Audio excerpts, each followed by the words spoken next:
Okay, so you've watched a lot of video on YouTube about how to start YouTube. You've watched a lot of things about how to start YouTube at over whatever age you are, and you think you want to give it a try. But you go, but my voice, I sound terrible. My voice is horrible. I can't do this. I'm horrible at it. Well, let me calm your fears a little bit. You don't sound horrible. You sound like you. If you're looking at these videos of how to start video over 50, over 40 even, you'll probably remember before we had this thing called voicemail, we had things called answering machines where we had to plug them into our phone and then plug them into the wall. And then you had to record a greeting. Yeah, I know. You tried to make a clever one, so did I, and you sounded foolish, but you thought you were cool then.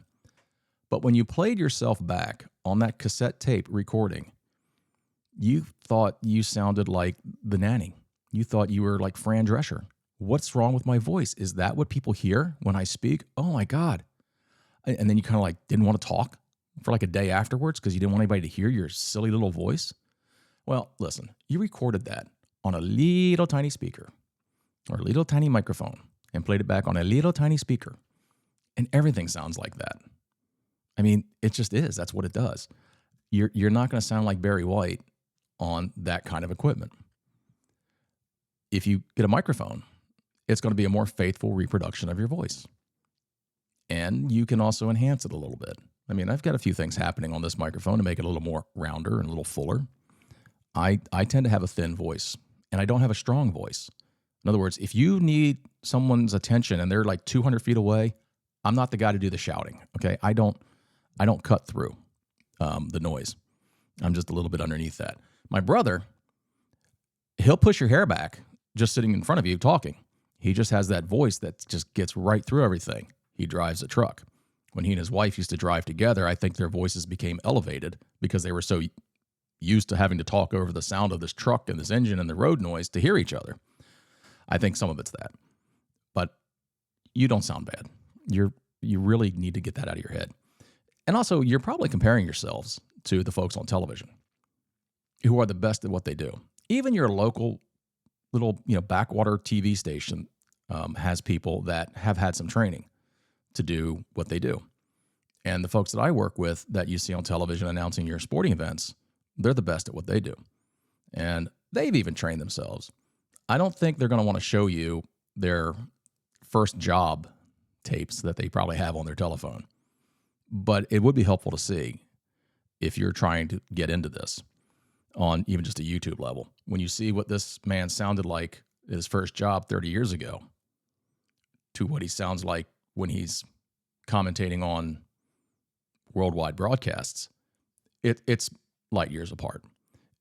Everybody gets better, and so will you. But your investment in a microphone is going to be your best friend right now, more so than your camera. Because if you have an iPhone of the last, 3 or 4 numbers, whatever they are now, back to whatever they are, it's going to be fine. It's going to be great. You're going to be fine with that.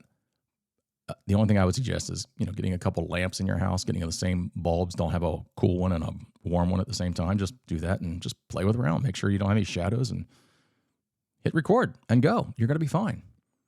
And as you go, you're going to learn a little bit about this microphone stuff and how some of the manufacturers have their own apps that you could add a little bit of depth to your voice and maybe make your voice be a little more wider as opposed to narrow. It's what they do. It's what they make their money on. And it's a good investment for you. So don't let your fears of the way you sound hold you back. Like I said, Fran Drescher, who played the nanny, has a very unique voice, to say the least. And she knows it. And on that television show, she played up her uniqueness to make it even more obscure and outrageous because it became her trademark. Let me tell you this other thing before I go. If you're worried about your voice, I can assure you that the most beautiful people in the world, the ones that we put on magazine covers and say, the world's most beautiful woman, the most handsomest man, I can tell you without a doubt, not from personal knowledge, but just from life experiences, I bet when they wake up in the morning and look in the mirror, they go, I've got my dad's nose. I hate that little thing right here. And what's with this? They're picking themselves apart. And you'd think they'd have all the confidence in the world, but we're humans.